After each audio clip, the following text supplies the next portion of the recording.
Anyways, yeah, y'all, that brings me into today's conversation. I just want to highlight that this FBA movement, this Sulan movement, it's this shit is moving. You see what I'm saying? Everywhere we go on social media, it's trending. It's trending on X. It's trending on TikTok. It's just the trend. It's trending on YouTube. Like it's like every time Black Americans start something, that shit just get the rolling. You know what I'm saying? It's always being talked about. It's always being, you know what I'm saying, criticized, always being ridiculed. Every time we get something going, it just be hot. It just be the topic for real. See, and that's the problem with that Pan-African shit. See, when Pan-African started, wherever the fuck that started, that shit ain't had no motion for real. Pan-Africanism has no motion.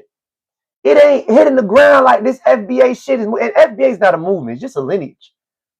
But you see how all eyes get on us when we lock in on us, and everybody has a problem. Ain't nobody had no damn problem when we was Pan-African. Did nobody have a concern when we was all Pan-African talking about we all one people, we all black? That nigga came out and said nah shit about us being Pan-African. Ain't nobody have a problem with it.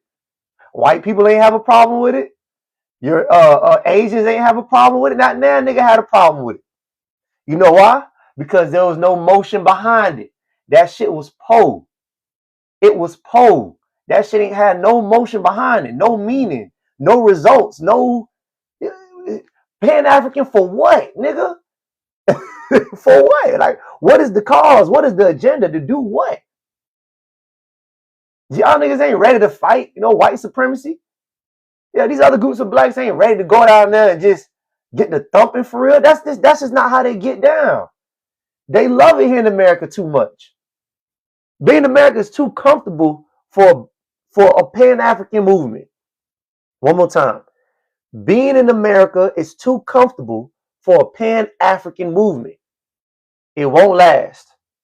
See what I'm saying? It's not going to happen. America's too... We got Chick-fil-A. We got Chick-fil-A. we got Subways, nigga. We got Raising Cane's, Zaxby's, Burger King. See what I'm saying? We got strip clubs, nigga. We got Take One. Who the fuck? We got Magic City, nigga. We got Houston. Who the fuck is finna get deported back and not enjoy some of these strip clubs? These niggas don't want to go back home. We got Magic City, nigga. Take One, G5. Who the hell want to go back to their country? That's why Pan-Africanism won't work, because it's too comfortable here. They got those two. Man, ain't nobody want to see them damn hyena strippers on stage. Ain't nobody want to see no hyena booty shake. You know what I'm saying? They know the way our strippers get down over here is way different than how they get down in them other places. I guarantee you right now, they don't got a strip club that beat Houston. Now strip club in the Caribbean, now strip club in Africa beat the strip club in Houston, Texas. I put everything I own on that. It don't beat Magic City. That shit don't beat G5 down in Miami. Yeah, so that's the problem. The problem is America is too comfortable. America is too comfortable for these other groups of blacks to even execute Pan-Africanism and whatever that looks like. Y'all love it here too much. Y'all too comfortable. Man, y'all be seeing, y'all will literally look at your country on Channel 5, either getting blown away by a hurricane or being stripped away by white supremacy, and just shake your head. Jesus, look at them, man. Why you over here watching? Nigga, if you don't take your ass over there, go do something, nigga. You will literally watch BBQ, barbecue, sit up there in Haiti, chopping Haiti down like a tree with a machete, and y'all won't do shit. Just say, wow, this is crazy, man, crazy. This is crazy, man. Look, you will sit there on channel and watch Channel 5 and see Africa get poorer and poorer by the day and just shake your head. That's why Pan-Africanism won't work. You niggas too comfortable. See what I'm saying? Florida boy, what it is. You niggas too comfortable. That's all.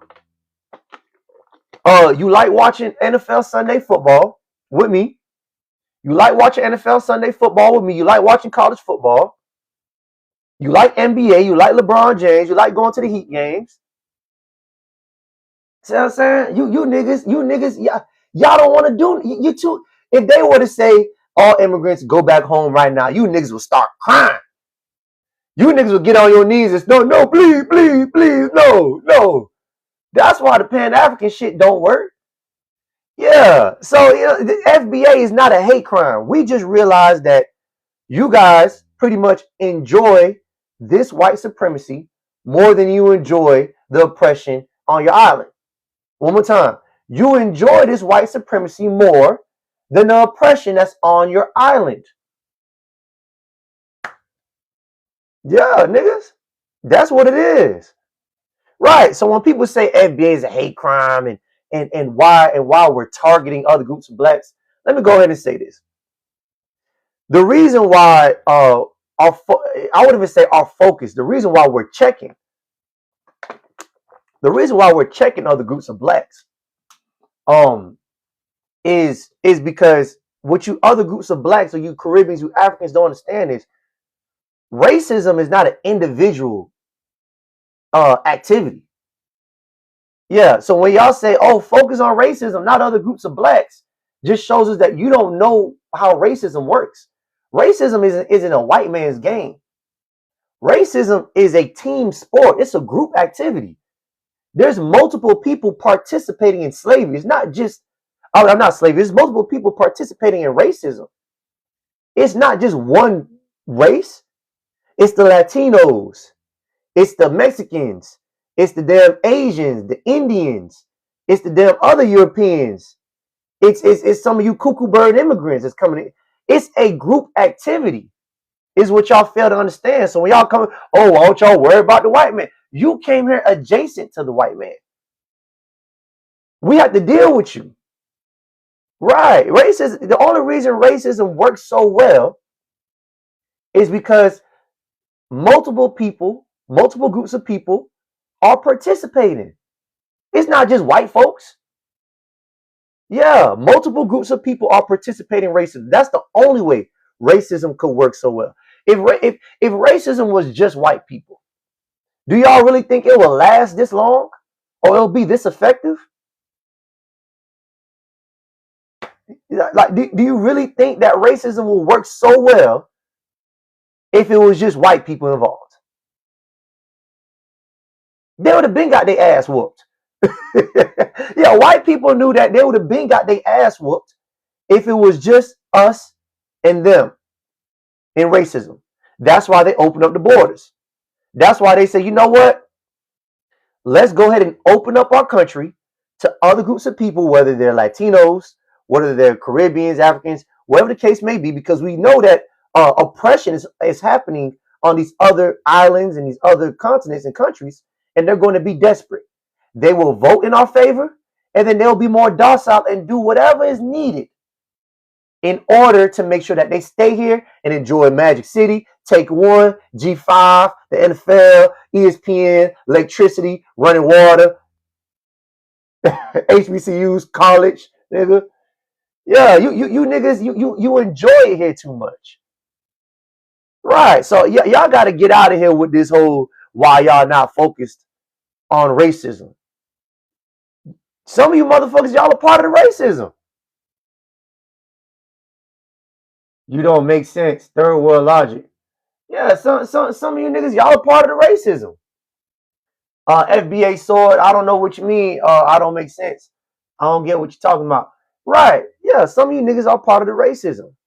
Ain't no way around it. You the only people who think that racism, oh, okay. You the only groups of people that think racism is a single activity for a single group of people.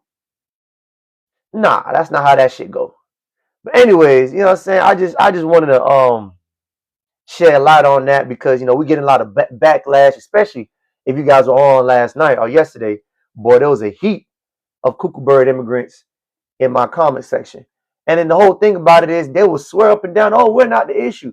Oh, we're not the issue. Okay, then you shouldn't have an issue there. You shouldn't have an issue if there is no issue. Native brother, what's going on, fam? Talk to me. Hey, what's up? I was just appreciate the love. But I just wanted to add further like context to what you were saying because that's specifically what they do, and they don't. I don't know if they willfully don't see it or they're just being disingenuous.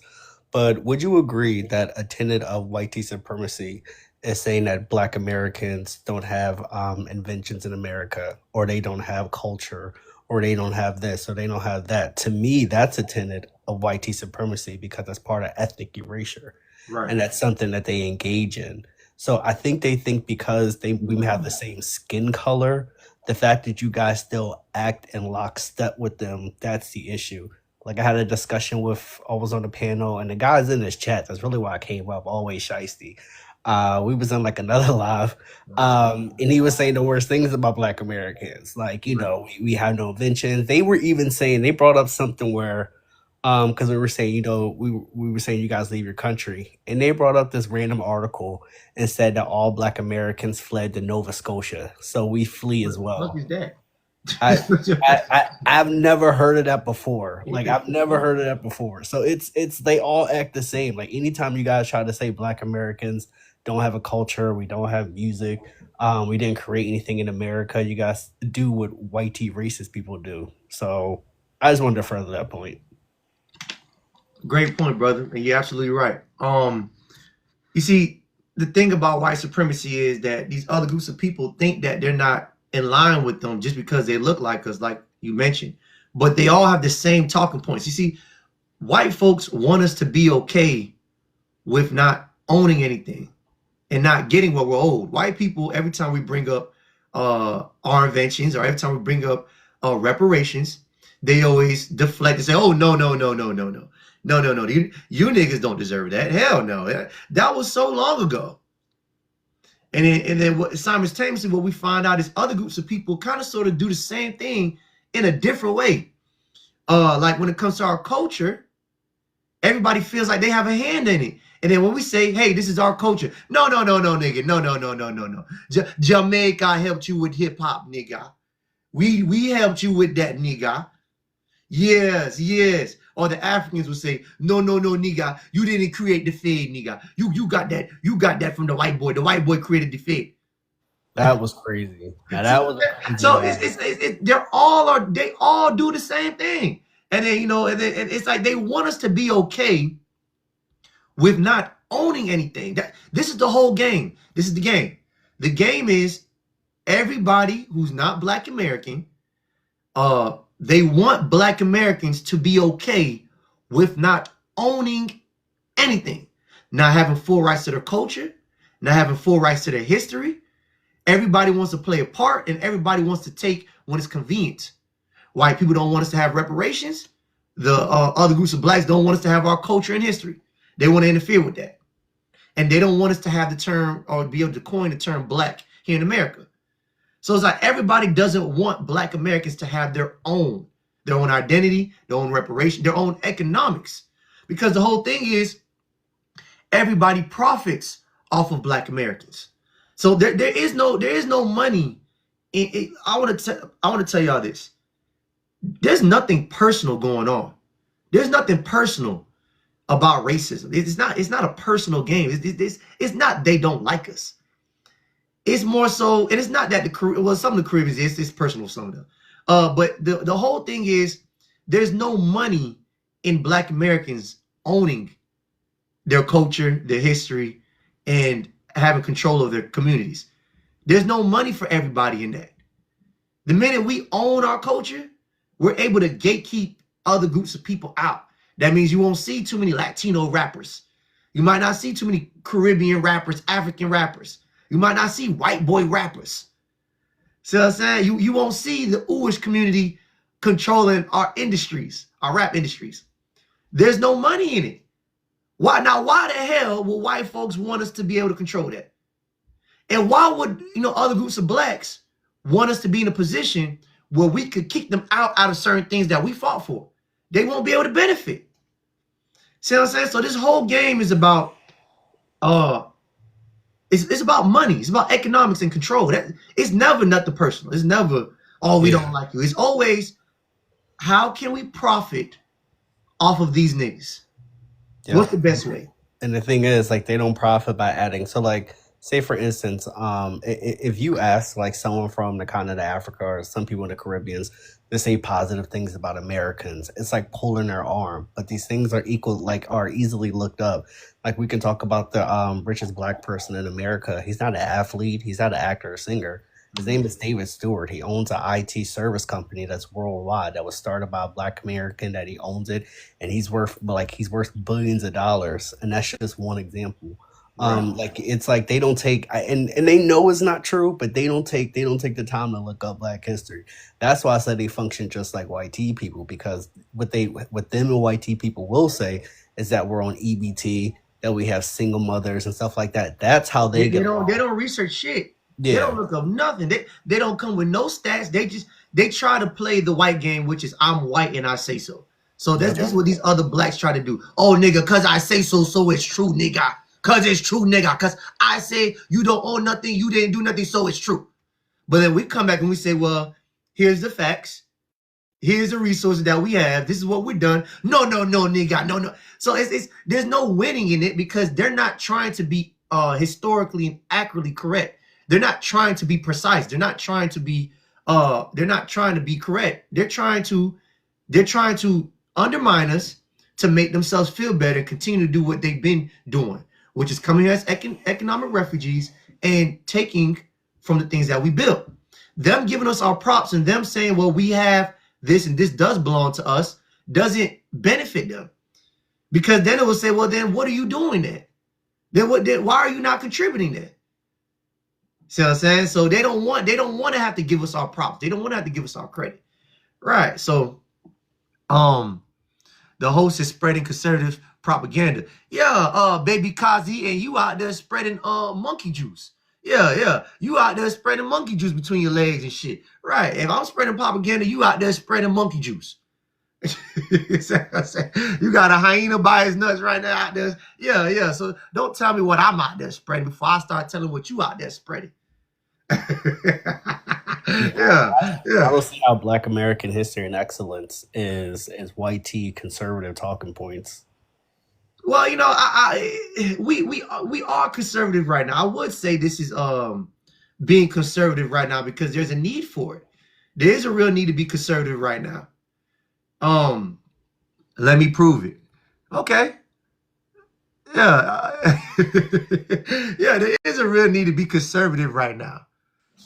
Yeah, he ain't wrong. We're conservative because we notice being too open don't benefit us. How long have we been liberal for?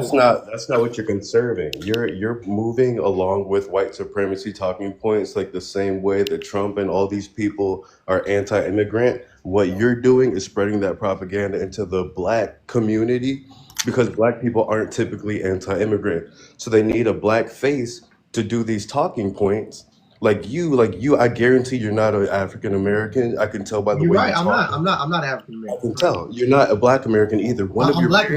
At least one of your parents immigrated to the United States. At least one of your parents immigrated to the United States. I can tell from the way you talk and the way you look. So what you're doing is you're an actor. You're not really an African American. You're not really a Black American. You're only spreading propaganda. Wait, I'm a Black American, and I feel the same. I'm not talking to you. And but I'm saying, if this guy, you're an idiot. If you listen to this guy, you're a fool. I have no interest in what you have to say. So not only am I spreading anti-Blackness, also anybody who listens to me is an idiot. So who's really? So 11,000 of my followers are idiots. 11,000 of my followers, 11,000 Black Americans. 11,000 Black Americans are idiots. Followers aren't real. They're bot. My followers are bots. The agent profiles to look real. They're not real. Okay, so you think I bought my whatever? Aren't real. Maybe you went through my followers and you aren't real. Your comments. I didn't go through my followers, so I wouldn't know. Agent, I can look at. Anyways, when people interact with your stuff. So Baba, are you trying to have a conversation or are you just trying to talk? Why are you so emotional? The people listening why are you so emotional, brother? Fuck you, I'm not emotional. Brother, are you on your period? Are you bleeding? Are you bleeding right now, sir? Are you We're bleeding? grown men. So that We're monkey juice, I was right about that monkey what are juice. you I was talking right about? about that monkey juice. You got monkey juice between your We're legs. talking about Baba, I do. Wait, Baba, before Hey, you, because hey, y'all, I was right. He got monkey juice between his legs. Yeah, yeah, you out there spraying monkey juice. it's Yeah, nigga. Yeah, get the hell off my panel. You on your period, nigga. Let me know when you off your period and the bleeding stops. Maybe we can have a conversation when the bleeding between your legs stop, nigga, and you got brain cells, blood in your head, and not between your legs. Hoe ass nigga, bitch ass nigga. Right. Yeah. You think you just gonna come up here and just talk, and I can't talk back, nigga? Just emotional. Anyways, Fly T Chief, talk to me, brother. What's going on? Yeah. I meant to say, I know that brother. I seen that brother on TikTok and shit, right? And this dude don't even live in America, bro. That dude that you was just talking to don't even live in America, bro. He's mad that we don't call ourselves African American. Oh, so But he's an extreme Pan but African it's type funny of nigga. because he talks shit about African Americans. That's just it'd be like the logic don't make sense, bro. But I didn't even came up here for that. I came up here because I got a degree in computer science, right? And I'm just trying to create something for Black Americans, and I'm Right. thinking about creating this app. And I was thinking, I don't think the community have a FBA union. You know what I'm saying? The FBA Union. Yeah. Right. Yeah. So I was thinking about creating an app somewhat similar. Millie, what's good? Yeah. Yeah, for Black Americans to have some type of maybe like a organize our vote or some type of app. The social media app is too hard for me. You know what I'm saying? I can't just do that by myself. Yeah. But some type of app where we can all come together on something like that. I kind of want to pick your brain on that. maybe something similar to like maybe not an app specifically, but maybe like a forum, a community center, like a Reddit style kind of thing where we can come together and share ideas, but not necessarily have like an app algorithm. Yeah, because like something like that. Yeah, so where we can come together online and actually do something online. I'm not saying it could be an app, it could be a website or some type of registration. I'm just kind of like picking ideas right at this moment before I actually started. I mean anything to do with FBA or anything that prioritize us should be created and is needed. Um, Yeah, I don't see a problem with that. That's a good idea. You know, get as many people. And you don't. And here's the thing: when you guys create these little, because there's a lot of people right now who are doing. I'm a mutual because you got feedback. There's a lot of people right now who are doing things like that. They're creating these little spaces for FBAs and whatnot. My advice is, try to find majority of your tribe of people, people who think like-minded like you, and try to get that movement within that movement going on. Because to get everybody on board with, all in one concentrated area is going to be hard. But if you could get people and you could have a goal that whatever, it could be 5, 10, 50 niggas are all on board with, I think it's almost like a business meeting. So a business meeting don't require all, people in the industry. It requires just the people who think just like you. So if you guys, if we can have if we all can have these little mini groups where we're all connecting with each other, and it could be different groups or whatnot, they're all beneficial. So I'll say create it. Peace. How feeling? Sniper, talk to me, brother. What's going on? Hey, I wanted to talk to y'all, man. I just wanted to tell y'all a story. I want to see if y'all will let me tell y'all a quick story. Wait, what's your name? Where you from, brother? Peasy boy, what's good, my nigga? My name is Philip Townsend. What you do, fam? I'm from the Horn of Maryland, near the northwestern tip. Okay. Near the woods. But I just wanted to tell y'all a quick little story real fast, and I want to ask you if you might be able to relate. Are you Black American? Yes. All right, talk to me. All right, so pretty much when I was younger, I used to go to school, and we used to, do a lot of Kwanzaa practices and stuff like that, and we used to do the normal stuff around the holidays that wasn't what the regular people was doing. So we would bring it home, and our mother was like, "Yeah, that's African history, or whatever," and she would share other histories with me and stuff like that, other traditions. So when I grew up, I was kind of confused as to who I really was because a lot of different groups outside saying different things, and I felt connected to many, if not all of them. So I did a lot of research. A lot of it lead back to religious stuff and battles and beefs, bloodlines, lineages, and stuff like that. So I had became a part of what I thought was the Black Liberation Movement, the Black Panthers and stuff like that, right? But at that time, it was no longer what it had been before. But as a young person, you feel like you want to jump into the game for your people. This is where I'm at. And me myself personally being around so long through a lot of rise and falls of a lot of groups and a lot of people and a lot of these little small pieces, I find that a lot of people just really got stuck in certain organizations or certain groups because they want to fight for our people, regardless of what the name is. Like it don't matter if the name can just go away. Like we want to fight for our people, and that's where I come in at. I'm somebody who a lot of people hate because I'm one of us that mixes us all together, but not just generally.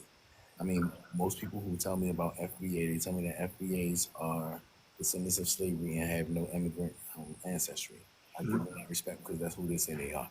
I do know people who have family members who are slaves. Wait. You said FBA was what? The two things that I've had 32 discussions with this week with FBA members. And the two things that I've heard mostly is that they are representatives of the people that are descendants of the transatlantic slave trade and that they have no immigrant ancestry. So with those two factors, I took from them because that's what they told me. Even though there's been controversy around both of those ideas, me myself personally, I still feel like it was still okay to accept them as we look like each other, we work and we got the same enemies, but at the same time, you can't tell the next person who their family tree is. Their great grandmother could be, from Venezuela, or their grandfather could have been a sailor or a shipman or a pilot. So it's not to say that because he was born and raised in Philadelphia that he was, particularly laying his seed there. He could have laid his seed in Europe or Asia, France, wherever. So what I'm coming to y'all to pretty much trying to ask is, when FBA came up, it was like after Pan Africans, right? Pan Africans, all these different groups that pop up, right? When they pop up, they got their own enemies. For instance, there's a group of people on this app that tell us that Caribbean people are not Americans, or that Caribbean people are not us, but they are. We are the same. And even some of them don't have African ancestry, but still are directly lineage to people from America and connected with people in the islands. So it's people from Jamaica that come from Louisiana, people that in Louisiana that come from Jamaica. So what's your total? I mean, I guess I'm saying, everybody does not fall under the criteria of being a slave, and everybody does not fall under the criteria of being non-immigrant in their ancestry. Some of us have immigrants in our ancestry, and some of us were not descendants of slavery. That doesn't particularly exclude us, correct? So I'm gonna shorten that because that was a whole bunch of just goddamn. So it sounds like you're trying to be Pan African, but you don't want to be Pan African. You're bringing up historical facts, but I'm gonna tell you just like how I told the person who just asked me about creating a group for all FBAs. I say find your tribe of people. There might be some FBAs that I might not agree to everything that they say, which is fine. And there'll be some FBAs that I do agree with what they say. That's my tribe of people. See what I'm saying? So it's just fun. If you're with people who you feel like they follow your ideology, go with them. Whatever that is. So if it's Pan-Africanism, if it's whatever you want to believe, that's your group of people. And that's what I'm bringing to you, brother. And I don't want to disrupt your show or misrepresent myself or what I'm trying to say here. What I'm saying is that people need to do their family trees. Your family tree. Let me get finished, please, before you cut me off. Hold on, because that's what I was gonna get you at. The family tree doesn't wait, because I forgot to mention that the family tree doesn't matter past, I don't know, 18. When was the Freedmen? Past 1864. You know what I'm saying? If you weren't a freedman, go ahead. Thank you. And I'm sorry, if you don't cut me off, you will realize that I'm not one-sided at all. I cover all bases. Please don't interrupt me. Like I'm just something for all of us. So I want to know your question though. What's your overall question? If you stop cutting me off, you will get it. Right? Can I get it now? In like 5 seconds? It's your second or third time meeting me. So my importance of the family tree is if you know your mother and your father and their parents, and you list it to your grandparents, that's proof alone. For one, most of us, you know how we have an aunt or a grandmother that has land down south. Do you have any people that got land down south? Correct. You're right. So the reason why we have land down south is because we are the inheritance of this country. We have heirs property, and the fact that we have heirs property, we are the actual ones who are supposed to be the stewards and the landowners, and so we don't have to fight for certain things. It's already there. What's your question? I'm not asking anything. I'm actually informing you because you don't know the importance of a family tree. I'm sharing that with you. No, hold on. This is why I have to pause you. Hold on. Because you're all over the place. First, you're talking about Jamaica and Haiti and how we're all one. Now you're talking about, hold on, sir, because I'll have to drop you. Sir, listen for a second, because I just listened to you and you're just babbling. Okay, and we all have family ties and we know that. What I mean is, when you guys try to come in here and try to say, oh, we're all connected because everybody went to Jamaica and Haiti, that's the family tree I'm talking about. If you're not on the 1864 census, labeled as a freedman, that doesn't matter. So your point of bringing up people who are going to Jamaica and Haiti back and forth, I don't care about that. Because, hold on. They are not. Go ahead. What's your point? Go ahead. You can look at people and tell if they're on their freedman list or not. You can look at people and tell if they have that freedman record. You can. No. I said the only family tree that matters is that freedman record, sir. Right. And that's not the truth, but it's beyond more. See, we don't have to prove that we were free. We were already free. This was our land. See, you want to be a slave. Y'all got that slave mentality so bad. And what it No, sir. Hold on, because not to check you. Sir. On land. All right, you gotta get on. God damn, nigga, shit, bro. Like, the fuck is he talking about? This nigga, the fuck is he talking about? Listen, y'all. The reason why we created FBA, the reason why FBA, NBA, all these terms Sulan is created, the reason why genealogy is important, the only reason why genealogy is important, the only reason is because we're old and because we realize other groups of people do not have the same interest as we do. So it don't matter if we were all Caribbeans going back and forth, or we was all Americans going, we're all American. That don't matter, because right now, the agenda, we all don't have the same agenda. I keep telling you, find your tribe of people. So if I'm the kind of nigga who believes in reparations, who else believes in reparations? Do all black people believe in reparations? Are they all gonna fight for reparations? No. So who's my tribe? People who are descendants of slaves, because they also are owed reparations. People who don't get any reparations in America, they're not going to have the same agenda, not going to have the same feelings towards reparations. They have no problem with undermining black Americans who deserve reparations. So I'm saying, so my whole thing is find your tribe of people. I'm not no huge everybody. I'm not an everybody kind of nigga. Even within FBA, there's a group of people who I consider my tribe. If we have the same talking points. This whole collectiveness that people are trying to bring to the table is unrealistic. So I'm saying, so find your tribe of people. Go ahead, brother. What you got to say? No, I was gonna say I was confused. You let him talk for like too long, damn near 10 minutes, and I was confused too, because I think what gets lost in the conversation is we're talking about reparations and things for people on the mainland. We're talking about what happened in the United States. Now, if you are someone in the Caribbean, from Jamaica, from Trinidad, that's a separate reparations claim, because that was a separate harm that was done. Maybe the U.S. was involved in that, but that's not what we're talking about. We're talking about descendants of chattel slavery within the U.S. mainland. Right. Exactly. The only reason why this division needed to take place, the only reason is because we've noticed other groups of people don't have the same fight in them as we do about what we want. That's it. That's the only reason. That's the only reason genealogy is important right now. Or now that, and also to make claims, but we notice that blackness is not everybody's black when they come in. You're anti-black if you're not trying to, if you don't have the same agenda or you're going against our agenda. You're anti-black if you're a politician who came from Jamaica or Haiti and you're getting on stage saying that black Americans shouldn't worry about reparations. Nigga, I don't consider you black, nigga. Because, all right, why would I consider you the same group of people as me if we don't have the same agenda? Agenda and mindset creates a group. Not just skin color, not even lineage. If I'm in a room and there's an immigrant who's willing to die behind my reparations, that's my kind of nigga. You know what I'm saying? That's my kind of nigga.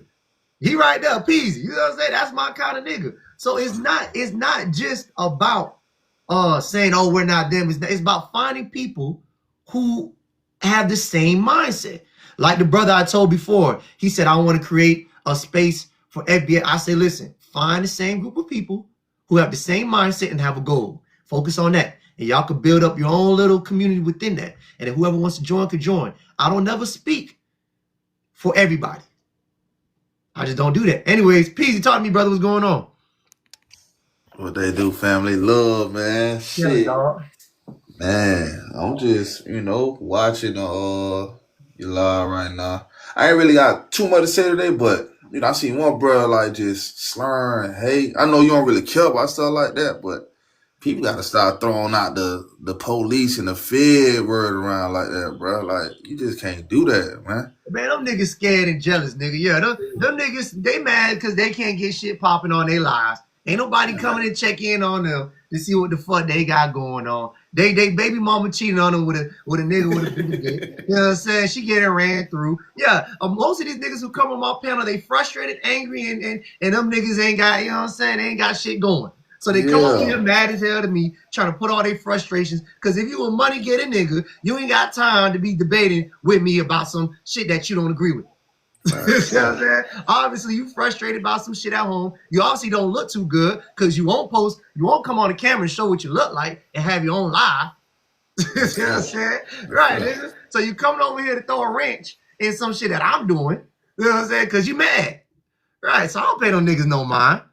Yeah, I don't pay them niggas not damn mind. But other than that, though, man, shit, we keep on fighting for what y'all believe in, what we believe in. Like bro say, I'm with it 100, dog. Cause at the end of the day, I feel like, you know what I'm saying, deep down, FBA lead the way. So whatever y'all got going on, it's gonna benefit everybody in the long run, bro. Even if y'all not get a piece of their pie, but you can learn from that, man. Yeah, just everybody who doesn't know, Peasy is Haitian. So So when I tell y'all I'm not selective based off of lineage, I'm selective based off of mindset. What happened was we realized that mindset attaches to lineage. We realized that groups of people who don't have the lineage, they have a particular mindset. But I'm not gonna say everybody who don't have the lineage has that mindset. This the same way that I say people who have the same lineage as me has the same lineage. There's some raccoons out there who's full FBA, and I don't roll with them niggas not one bit. Yeah, I wouldn't be around them niggas. Yeah, some of the niggas who's politicians right now going against our reparations, them not my kind of niggas. See what I'm saying? I go based off of your mindset and agenda. My agenda is my agenda. If you're not rocking with it, then there's nothing in common that we have. See what I'm saying? Do you claim FBA in the real world? Yeah, nigga. Yeah, what the fuck? I claim FBA because it politically aligns with my agenda, which is reparations. That's all it is. I don't see what the big deal is. I'm not picky neither. Mm-hmm. Right? I go on based off how a nigga think, not what you is, nigga. It just so happens that who you are, who your parents are, relates to your talking rhetorics. I don't know why that is. I don't know why some of y'all came out like that, but that's just what it is. But anyways, appreciate that, Peasy. Let me get hand going. Hand, talk to me, brother. What's going on? Is my microphone on, brother? So I am from the continent of Africa. Go ahead, brother. Talk to me. To my brothers and sisters in the continent. Mm-hmm. How are you? My name is Han. I want to speak to you about my life. I've had a long time when I want to come to America, but in order to come to America, make it about a minute. Make it a minute. That's it. I just want a minute. They don't make it. I don't want the whole. Don't start off from birth. My grandfather was from Mali Empire. He's a Malian. I am a descendant of the Malian Empire. Do you understand? Okay. Have you ever heard of the Mali Empire? Sure. Do you know what that is? Nigga, what does that have to do with this panel, sir? I want you to claim your heritage. Come back to us. Connect with us. We will Are you trolling? We want to be family. Hey, Peasy, you hear this nigga? Hey, why? First of all, hey, this is my problem with you Africans. Why are you begging for other niggas? Why you begging for niggas? Yeah, nigga, why you on the panel telling nigga, come, please, nigga, come. You nigga, you come here, nigga. Hey, listen. Hey, them Africans talk about so we the ones. Hey, them Africans be talking about we the ones who the booty warriors. Hey, I think these niggas, they the official booty warriors. Come here, nigga. Come here. You come back home. Come back home. Nigga, if you don't take your ass to G5, the strip club, Magic 1, Magic City, nigga, and get off my damn live talking about some come home. You better go bring a stripper home, nigga, before you try to take me home, nigga. Everyone say, come nigga. home, please. Fruity ass nigga, talk about some come home. Gotcha, dumbass. You thought you had an African, didn't you? It don't matter, nigga. You still a fruitcake, regardless. That's the problem, nigga. The problem isn't if you African or not. The problem is you telling other grown niggas to come where you at. Come home. What it is, brother? So who are you really, brother? What's really going on, brother? You know what the fuck going on with me. You know what's going on, cuz. Niggas sent me to check shit in the whole nine. Y'all niggas ain't really FBA. Y'all can't prove y'all was slaves. And y'all can't prove y'all wasn't immigrants. Y'all niggas fake Americans. Y'all Afro-pandemicans. Y'all Afro-Americans. African pandemicans. If I may, to the host, I'm going to give this dude some pushback. I'm going to give him the pushback because I would like to ask him, since we don't know this and we don't know that. Wait, hold on. So this brother's not here to have any real conversation. So I'm gonna drop you. I think you're done already. Yeah. Once we didn't give up the booch, once we didn't give up the ass cheeks, you no longer had anything to say. Once we went ahead and said we don't want to go home with you, there was nothing else to say really. So yeah, nigga, you trying to get niggas to go home with you. But see, that's what I wanted to ask though, because when I come into a lot of these scenarios on the feed and everything, for me, I keep hearing the same thing. People from the Caribbean and people from the continent of Africa do not believe that black or melanated people ever had the ability to create a boat. They make it seem like the only reason that colored people were in the Fiji Islands, the only reason that colored people or melanated people made it to North, Central, and South America, the only reason that colored people made it into Europe, made it into Asia, is because Caucasians created boat technology. I want to know, how come people from the Caribbeans and how come brothers and sisters from Africa, the continent, how come y'all keep making it seem like we didn't know how to have a fucking sailboat?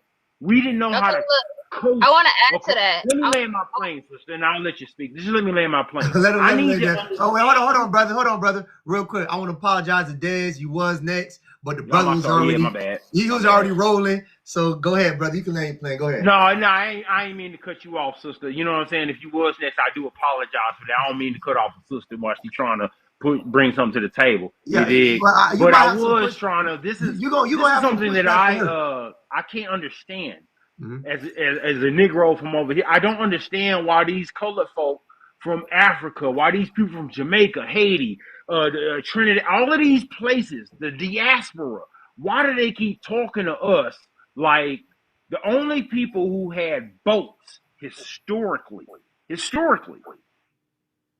Pharaoh didn't have boats, the Egyptians, the Babylonians, the only people who had the wherewithal to create a technological advancement to where people could travel the planet on the waters is Caucasians. I don't understand why Africans keep making it seem like they don't understand why we was over here before the Caucasians.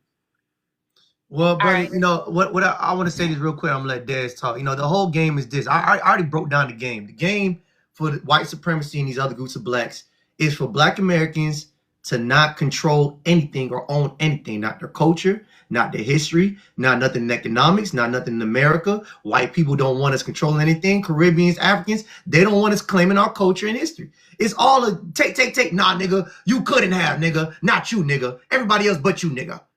That's the whole game. The game is to play keep away. Keep away. We're playing monkey in the middle. Keep the nigga away from claiming anything. He can't claim shit. And they're all in on it. They're all in on it. They all speak the same. There's no difference between a Mexican and a Native American. There's no difference between a Mexican and a Latino, a white person and an Asian, an Indian. They all on this platform speaking the same exact shit. They're all, racism is, like I said, racism is a group sport. It's not just a one race. Multiple people are, that's the only way it works so well is if other groups of people are involved. It wouldn't work so well if it was just white folks. They'll get their ass. But see, this is where my confusion comes in, brother. This is where me personally, where my confusion comes in.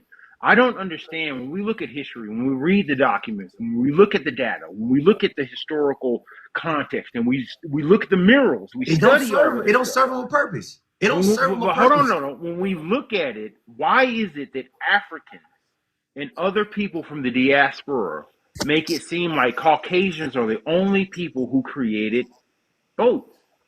Let me answer that. Go ahead, Des. Go ahead, talk. So, well, I'm not answering that, but I do have something to add on to it. All right, go ahead.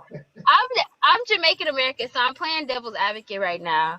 But I will say, in my American ancestry, I do have a history of having a black dominant males that had their own land and that were not slaves. This is on ancestry.com. I've looked through my genealogy. They were not slaves. And they don't teach us this even in America, that there were black people here who had foundation, who had things before slavery started here. Well, let me ask you this, sister. Let me ask you this question, sister. Let me ask you this, sister, directly to you. As you know, like how you said with your background, you gave your testimony. Where do you look at boat technology? Do you believe Caucasians created boat technology, or do you think melanated people had boats before? Wait, hold on. But Pete. That's what I'm saying. Wait, hold on, Pete. She's not going against your argument, though. She thinks that black Americans were here on the landmass already. Yeah, exactly. So I'm proving your point. Yeah. I'm saying that they were here before. They had establishment. They were here prior to the Atlantic slave trade, which is, I have history to back that up.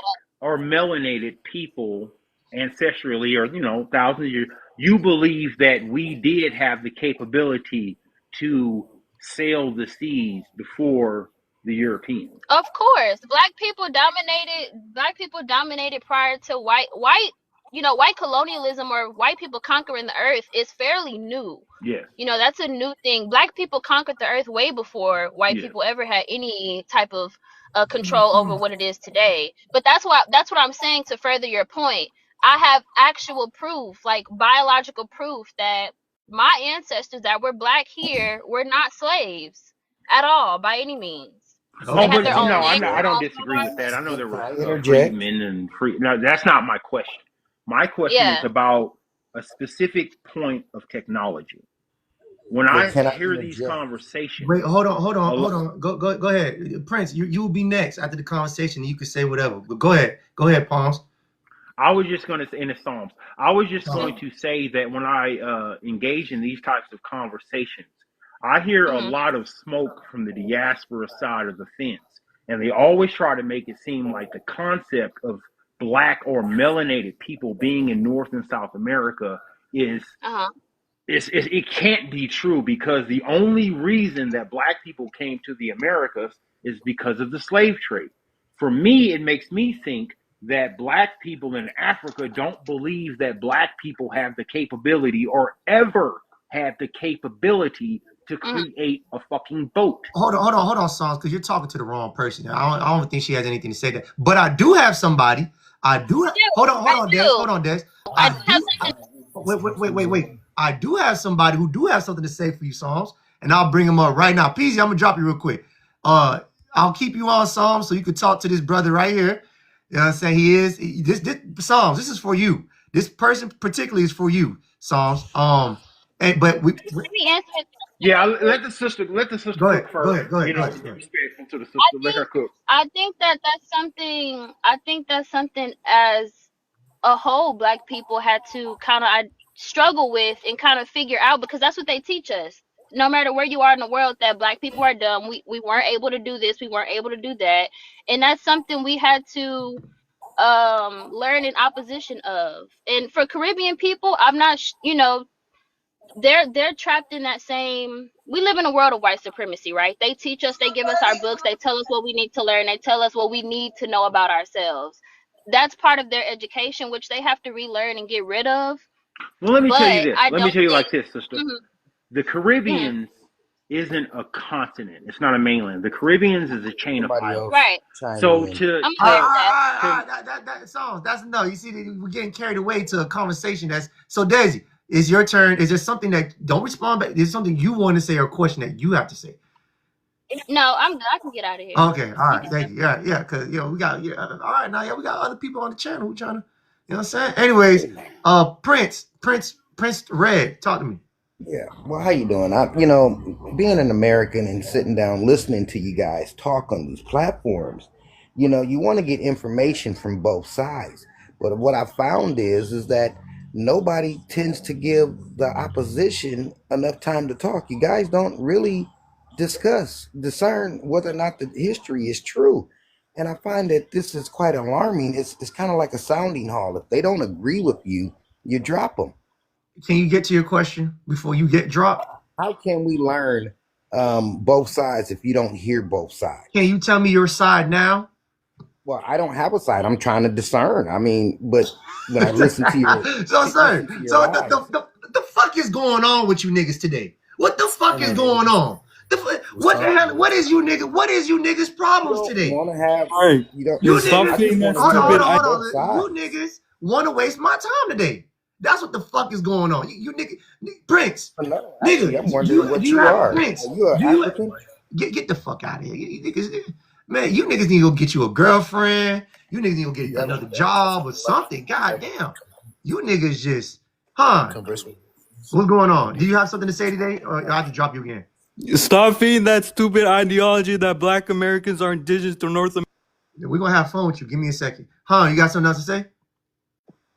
Yeah. Stop feeding that stupid idea. You like lunch meat on this panel right now, so we got something for your ass. Did someone have a specific question for me? I know you said that you wanted me to kind of cut off what I was talking about. Stop feeding that stupid ideology. All right, so you know what? Let's just go ahead and deal with this Mutt dog Mexican. Mutt, go ahead. I'll mute your mic and talk to us. Mutt, come on, boy. Why you say Mutt, homie? I ain't no Mutt. What you said you was again? What you say? You said I was a Mutt? What did you say you was again? You said you were what? What is a Mutt? I've never heard that word before. Oh, what are you? What are you?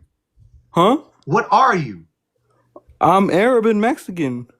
A Mutt. Anyways, all right, go ahead. What the fuck? How you Arab and Mexican? No. What do you mean? And a conquistador at the same time. That shit don't make sense, bro. I mean, it don't matter. It's a Mutt. Does matter, man. It's a Mutt. He Arab and what? Mexican. Come on, brother. Well, first of all, brother, just to inform you, being Arabic is not like a particular person. Arab just means a person who travels a desert. He could be a Moor. His bloodlines come from the Moor bloodline. Yeah, but the term Arab, it doesn't describe it just describes somebody who's traveling the deserts, not a specific race of people. Fact. That's true. It's the same thing like Latino, or I think Hispanic. Yeah. Well, like Caribbean. Right. So what do you mean? Mediterranean. So what are you, sir? You said you was Mexican. Yesterday you told me you was Native American. Yeah, okay. I'm trying to tell you. So you're telling me that the Aztec, the Mayans, the Zapotecs, the Olmecs, they're not indigenous to North America? Is that what you're saying? So you're not Arabic no more? Hold on, son. Hold on, No, I'm Mexican, but my dad. Wait, hold on. So you're not Arabic no more. We got rid of that? Is that gone? Is that gone, Skippy? What? I'm just trying to make. Listen, we're just trying to get the facts straight so we know how to address you. What are you, sir? You're Mexican, correct? Yeah, I'm Mexican. Okay, so is that the side that you're saying is Native American? Yeah, my dad's side is Native American. When did the term Mexican come about? What year? Like when Mexico became an independent country? Yeah. Yeah. What year? Probably, I don't know when Mexico gained its independence. 1521. How do you not know that shit? God damn. I don't know. I just don't know. I can't know everything. Listen, my problem with you Africans and you other groups of people is I can't even debate with you niggas. You don't know nothing but screaming. You know that. Bro, when the colonizers came to the Americas, there were already Native Americans living here. Brother, you don't know shit, brother. Dude, bro, you can look it up. How are you going to tell us? How are you going to tell us? Hey, sorry. Hey, go ahead, thank you for having me up. How are you going to tell us? How are you? You don't even know the origins of your own country, but you gonna come over here and tell us? No, you don't know anything. Okay, prove it. No, you just proved it for us. You don't even know when the inception of your country began. Well, let's not be dismissive. A lot of people don't know a lot of this history, y'all. So let's not just be dismissive. He may have said some things that he don't know a lot of things about. If he hey, hold on. If he grew up in the United States, he learned about the Mexican Revolution. We all did in school, nigga. What is y'all talking about? Class, bro. That sounds like a personal problem, not a goddamn me problem, nigga. We grown now. All right, anyways, all right, brother. Ulysses, is there something else you want to say? Yeah, the Americans are indigenous to North America, not black people. And why do you say they that? all mixed were Native Americans. Okay. Did they not call those statues Negroids features? They obviously those Olmecs are there's a lot of stuff in bubbling. Answer the question. Yes or no? Did they not call them Negroid features? Or show me where it said Negroid features. Who said that? Black people? No. A Mexican scholar said it. Matter of fact, I'll pull up the Mexican scholar right now. Listen, Louise, I understand, brother, don't take it personal. I understand the school system is not that good in America. So, a lot of our information that's we learn, hold on, brother. We learned at home from our parents. We don't get all this because, the school system really failed you. You know what I'm saying? You don't know a lot.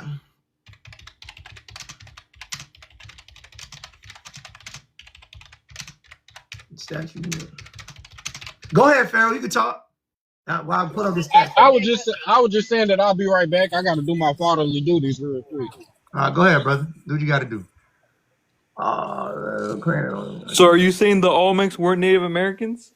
Hold on, brother. Give me a second. Sir Stan, you want to keep cooking this nigga? Keep him entertained. Yeah. So here's my thing, Louise.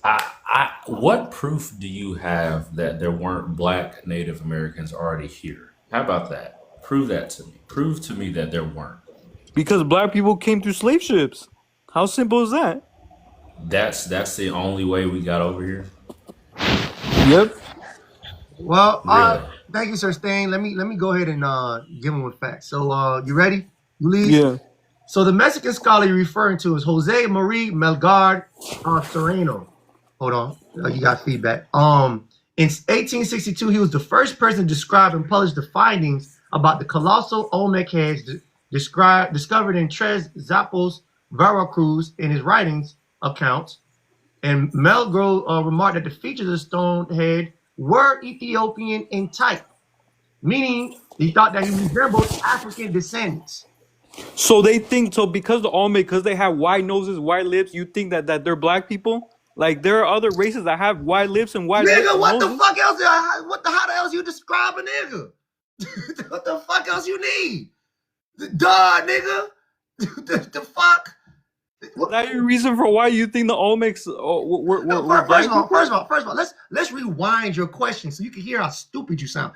Just because they had some nigga features, you gonna call them a nigga? Yes. your Mexican compadre just told you that. He just said that he referred to the features as Ethiopians, meaning he thought it resembled people of African descent. He know a Mexican when he see a damn Mexican. He's Mexican. Bro, they're literally Native Americans that have the exact same. He's Mexican. He knows what his people look like. There are Native Americans that have those features, bro. He turned around and looked at that big ass statue and said, "Nigga." Yeah, that's what he thought wrong, my boy. He thought wrong, you know. Hey, you know Luis, what? you don't know nothing, bro. Let me ask you. Let me ask you a question. Do you know the revolutionary founder of Mexico? You know what he looked like?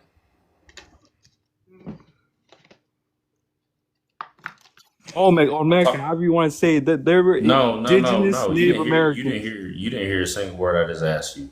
I said, do you know what he looked like? The dude who founded and made Mexico into a nation that it is today. Do you know what he looked like? So what's your name, Sirstein? That's your name, right? It's not a nigga asking people their name. Bro, are you drunk? Did you hear anything I just asked you?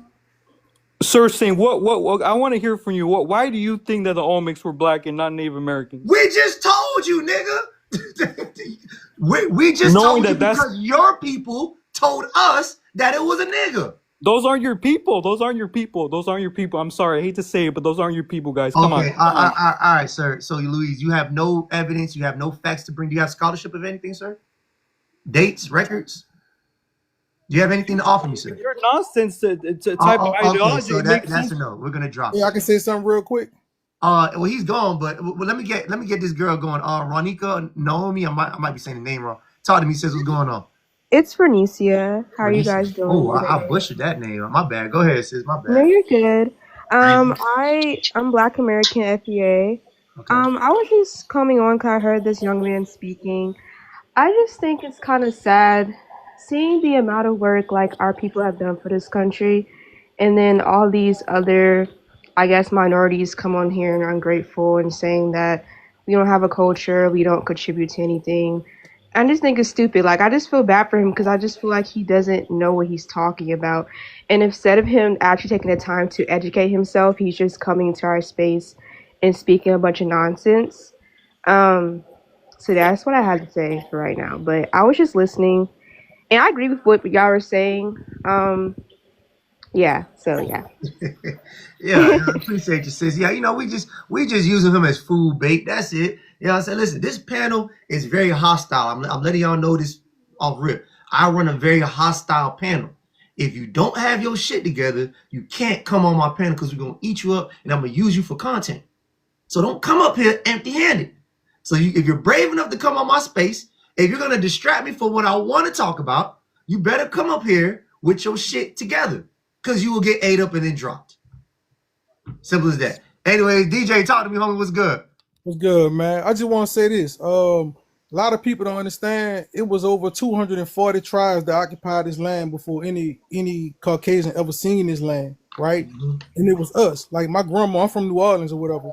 Yeah. So my grandma, we was part of the Homer tribe. You know what I'm saying? And we still down there in New Orleans, we still do the Indian thing and all that too. And a lot of people don't really understand what all that is. But I just wanted to say that because dude was talking about, black people wasn't from here and all this other shit when, I know my history through my grandma and shit like that. That's all I was saying. Yeah, and the problem with these other groups of people, these Latinos, these Caribbeans, these Africans, not all of them, just cuckoo birds is what I describe them, is that they don't have any scholarship. They're not very intellectual. They're not smart. These groups of people are not smart at all. So it's kind of like us going back and forth with them is, a little bit pointless because they don't have anything to offer. But we know who we are. We know where we came from. We have the scholarship to back it up. Because like I said, even some of his people have agreed that our people were here before his people. Right. Anyways, Holistic, talk to me, brother. What's going on? Oh, it was good. Now I wanted to speak to what the young lady was saying about everybody wasn't a slave. Yeah, we had thousands of free people of color during slavery times, mostly in Louisiana, up through Philadelphia, Virginia, even New York. Believe it or not, they had $50 million net worth before the Civil War. New York City, they had over $1 million in real estate equity. So yeah, there were a lot of free people moving around. We were architects, tradesmen, bootmakers, barbers, Right. all types of stuff. So yeah, we weren't we weren't just enslaved. There was a lot going on. So I just wanted to speak to that. Oh no, I definitely agree. Because on my grandfather's side, my mom's side, they were free. So I definitely agree what you're saying. I was just saying in general, a lot of times when you have like people from the other diaspora or like other minorities, people of color, they kind of like say that we don't contribute to anything, and that's not true because we basically built this country from the ground up.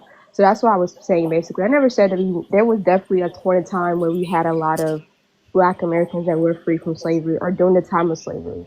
So yeah, I 80% of the craftsmen. Hold on. Listen, let me break. That's right. My bad. Listen, I want to listen, y'all. You know, you guys get caught up on who was a slave and who wasn't a slave. Not all of us were slaves, and I think that rhetoric and that conversation brings a lot of division a little bit to our community. Let's just say that when the Europeans came over, everybody was under attack. You know what I'm saying? Now the ones who could prove that they were slaves, they are part of the freedmen, children of chattel slavery, and were owed reparations for that and after slavery. This conversation about oh, we wasn't slaves, he wasn't.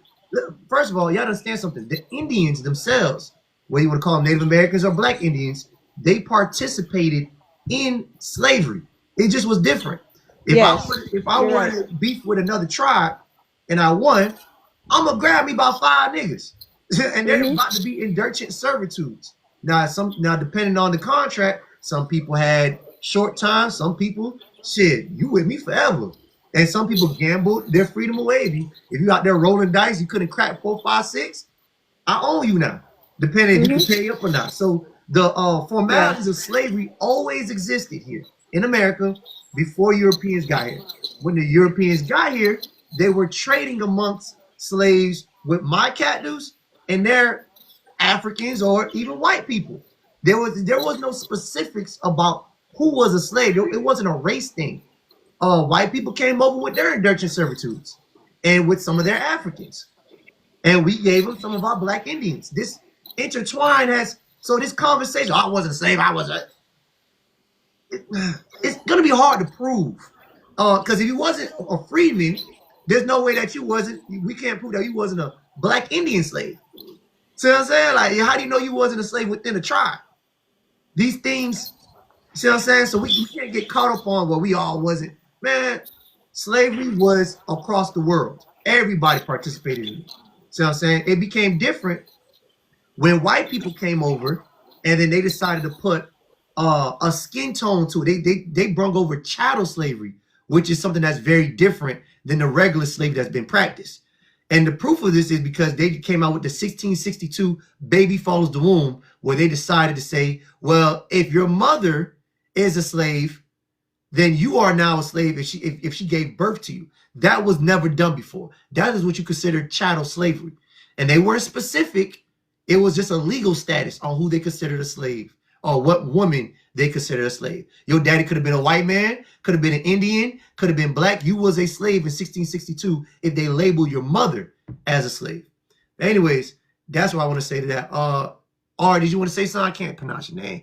You want to say something to that? Oh, you good. All right. So, Holistic, you had something to say? Okay, you good. Mar, talk to me, brother. What's good? Salute, King. Salute, King. I just got off work. You know, I'm tapping in. Been a little bit busy, but I know I've been, watching your playbacks on YouTube. You know how I go. Right. Yeah. Some says, I kind of get what you're saying, but it's still important to know if your people were enslaved.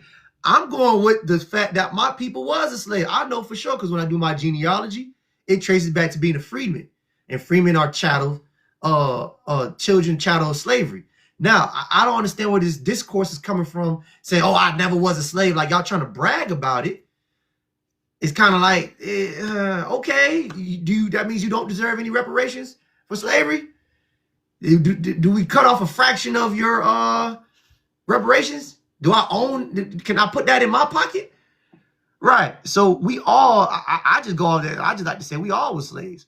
You know what I'm saying? So I don't get caught up in some of us wasn't slaves because we was enslaving each other. So Stan, you want to say something, brother? Yeah, brother, we gotta address something that I ran across today, this morning. We got some of these groups starting to try to group FBA with the Groypers and far right conservative groups, man. And I wish Holistic was still up here because he can tell you about it too. Me and him had came across a room where there he is, right there. Holistic, you remember that room we was talking about earlier, man, with that lady, and she was Oh trying to yeah, compare. yeah, I remember that. Yeah. So we got to address some things to the public just to let them know that, hey, we don't associate ourselves with these far leaning, far right groups. And the fact that you would think that makes me think that you guys are planning a way to discredit what we are. Right. After that, Go ahead. I definitely agree with you. I think the reason why they're scared is because they don't. I feel like right now, being that Trump is in office, I feel like Black Americans or financial Black Americans, we're kind of in this like Renaissance era where we're trying to regroup and trying to build it together, like with the boycott with Target and other boycotts we're doing with other big corporations. I think we're in a time and place now where we're just trying to regroup and come together as a people to see what we can do. Because going back into what that guy was saying, what was he, Native American or Hispanic? I'm not sure what he was. The mutt, my mutt dog. Yeah, him. Yeah, I know what you're talking about. Yeah, I just like people like him that just don't. I'm not gonna say don't. I feel like he doesn't want to learn because a lot of times, people will try to. Girl, People you like got a him big dog. that's not. Sorry, it's my dog. People like him that knows. I feel like that knows Black Americans contribute so much to this country, but choose not to educate themselves and will come into our space and try to gaslight us and say, "Hey, y'all didn't do this and this and this," and then want us to fight for them and be their bodyguards or whatever. I just don't understand that, and I've been seeing like the FBA thing, or like a lot of white conservatives or other people of color saying, "Oh, they're a rationalist group, like they're trying to separate themselves," and even like other people from diaspora, like Africans and Caribbeans, are like, "Oh, they're trying to be different from us and this and this and this." But I'm like, you guys have pride into y'all's ethnicity. Why can't we have pride with ours? So like, I definitely agree what you guys are saying with that. So I just want to add to that. So yeah. Okay, appreciate that. Yeah, like I said 1,000 times, everything's about money. The problem with Black Americans claiming their heritage and having this renaissance is that other groups of people can't profit off of this. That's what it comes down to. The problem is other groups of people cannot profit off of this. Who can profit off of this but us? A Democratic Party group can't profit off of it. A Republican group can't. White people can't. Caribbeans can't. Africans can't, because we have literally closed the doors. And nobody could monetize. Nobody can sell us something. Nobody can really buy us. So the problem is they can't extract. And that's why these Caribbeans and Africans are so mad, because when they come over here or they get in our spaces and they hear our rhetorics, they can no longer blend in the conversation anymore. Because when we start talking about lineage, they know they can't participate. White people, when white people hear us have these conversations, we're talking about taking money from them. Pay the reparations. So that, oh, hell no, we can't have this. These niggas trying to make money, not give us money. So the problem has everything to do with other groups of people infiltrating our culture, stealing our history, and profiting off of it. Has nothing to do with them. Some of them not like us, but with white people, it always has been about being able to control everything we produce and sell it. They want to control what we produce and sell it to everybody. I gave the example of hip hop. I think Sir Stain was on it. I talked about hip hop and rap and how it was the case that when we first came out with rap, so I'm saying I rap for the nigga down the street. Like I would make a song for my homies, and then my homies would give it to somebody from around the block, and then that nigga around the block on another neighborhood, he probably rap, and he probably ain't like what I said. So now we have a rap beef on the block. It was never to go global. We didn't have the resources for it to go everywhere. If I'm in Miami rapping, ain't no way somebody in Georgia, ain't no way somebody got down in certain parts of Florida heard me rap. But when YT people got a hold of it, the Uish people got a hold of it, now people hearing me from Florida to Cali to New York to Detroit because they grabbed it and they sold it. They have far more reach than I could possibly have because they have all the resources. And now people in Asia, people in the Philippines, they're being sold my culture, my rap that I made on my block, and they're profiting off of it. At break dances in the damn Olympics, and not a single black person won that shit. Prime example right there. There you go. Breakdancing. Oh, that was crazy. Breakdancing started off in niggas' basements. Niggas was breakdancing. It wasn't for everybody. And then once white people got a hold of the TV, now we're on these different shows, and then they sell it to the U.S. Olympics. Just like the collard green washing in the tub chick. Yo, give them enough time. They gonna show their ass. They gonna tell us who they are, and they gonna expose themselves. And it's embarrassing, bro. You not from this. You know, come. Right. Holistic. Is something you wanted to say, brother? Yeah. I want to speak to what brother was saying earlier about people trying to compare this to some gropers or a Republican or whatever the hell. The issue is people are having they having issues with separation, and I think this is a good thing because a lot of these people, if you listen to them, they try to conflate our grievances with like multiple things like gender affirmation, or I even was in one room and these girls were like anti-black men, but you know they were like Caribbean or something like they. So it's kind of weeding people out because they kind of make it a bunch of different grievances until what is not specific to the harm that is American. So yeah, I think it's dope that this thing is happening. Most definitely. Yeah, that's all it is. We're just taking control of our culture and our history. We're telling people that you weren't a part of it, you're not it, and then they're mad about it. And there's really no harm done. But I just want to let you guys know that the reason you got to pay attention to why they're so mad. To get mad at a group of people for claiming who they are is very eye-opening. And what that shows us is that there's big time money in extracting from Black Americans. I'm talking about major, big time. With white people, it's industries, and for other Caribbeans and Africans, it's association with politics. See what I'm saying? Through us, they get to stay here. So they try to stay as close as possible. It doesn't serve them any purpose to be separated, because once laws come out and all the politicians catch wind of what we're saying, it's no longer going to be Black people have voted. It's going to be the Black American Party has said, or the Black Americans have voted. We need the Black American vote. It's going to divide our other groups of Blacks. Our peace out sustain the Caribbean Blacks. They're no longer going to say Blacks in general voted. It's going to say Black Americans voted this way. Yes, Not even whites trying to incorporate themselves with everything we got going on. They trying to change the narrative. Yeah, y'all just got to pay attention. I don't know who's new to all this information that's being shared, but Black American culture to date is worth about maybe $40 trillion. Easy. On a light day too. You know what I'm saying? We was already at like 20 trillion during slavery. Easy. So there's too much money being made off of us. There's too many laws being passed off of our backs to help other groups of people. Like, people have been literally robbing us. Can I add to that?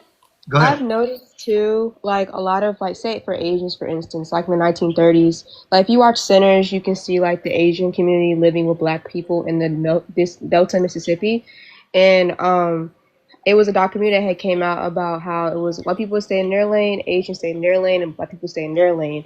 And a lot of the Asians customers were Black people, and we would contribute to a lot of their businesses, and we're still doing that to this day. But like I said before, I think foundational Black Americans, we're coming to a place now where we're kind of in this Renaissance era. We're like, wait a minute, why are we contributing so much to y'all businesses, but y'all won't do the same for us? You know what I mean? Right. And I feel like that's always been a thing, because I think they migrated here in the early 1900s, so they've been here for a while too. But they've always kind of catered towards, white people, and we've kind of say, hey, like y'all people of color as well, why don't y'all come join us? But like they're like, no, like we're Asian, so they kind of separate themselves.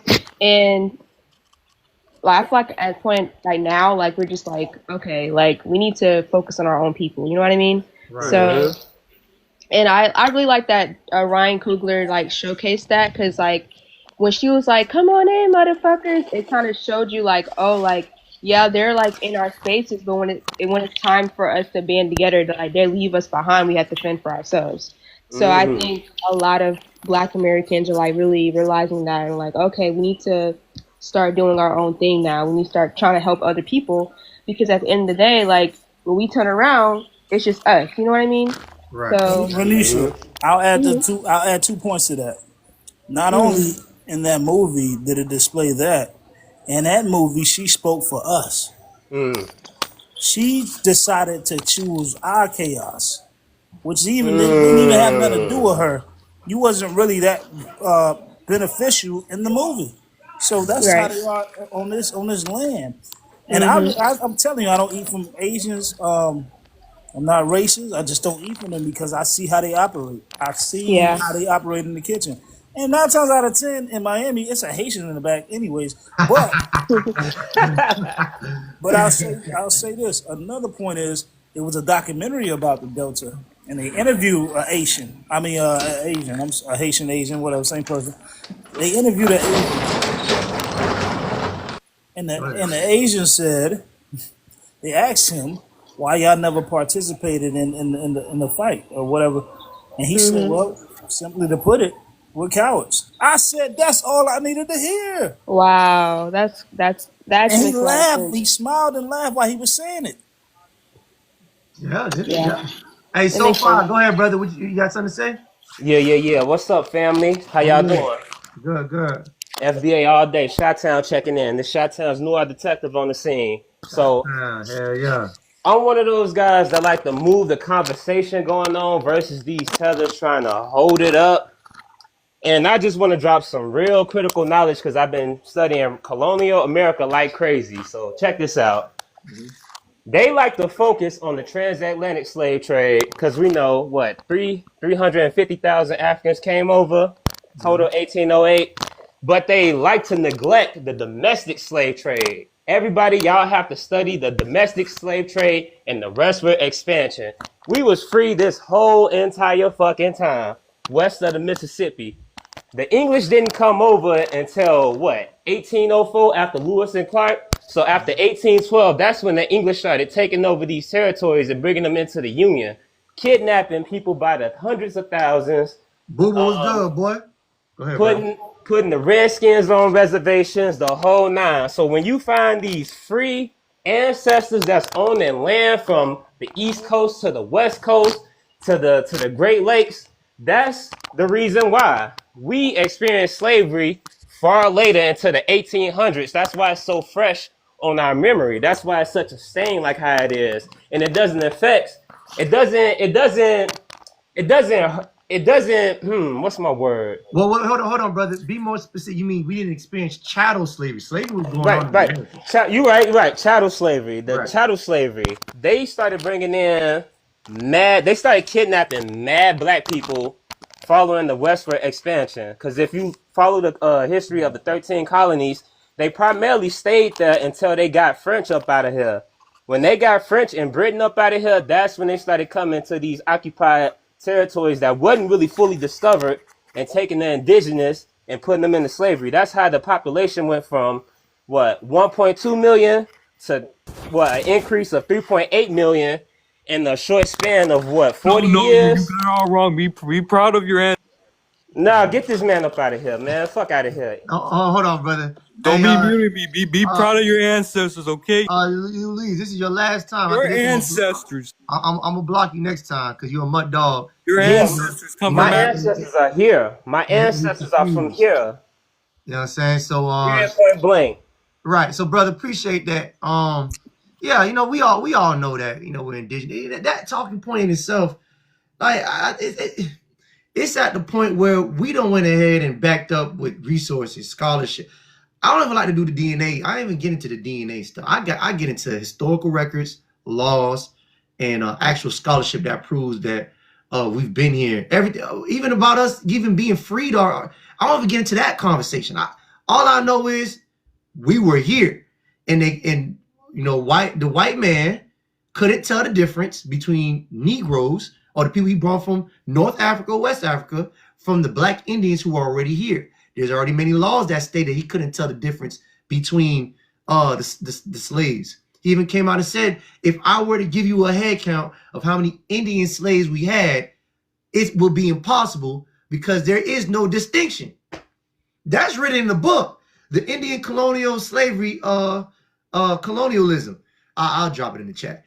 He said that to give you a precise number of how many Indians we had as slaves, because white people also had Native Americans as slaves, he said, I can't give you a real number because there is no distinction between Negroes and the Indians. We labeled them all Negroes, and they all look alike.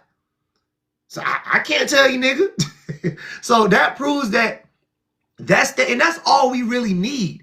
That simple fact right there. We don't need anything else other than that, because they couldn't tell. They're telling you, boy, all we know is we got some niggas over here. We don't know what kind of nigga he is, and the shit really don't matter. Because here's the thing, it didn't matter to them.